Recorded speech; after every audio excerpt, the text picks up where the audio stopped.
Hey, Ms. Rubio, it's Joey with Wildlife Rangers. I just wanted to show you a demonstration of how our lasers are affecting some of these birds in the palm trees over here.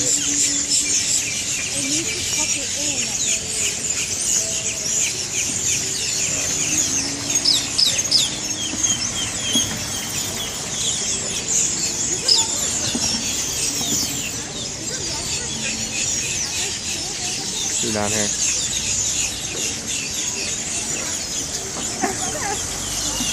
We'll probably just flushed about 50 birds out of this tree.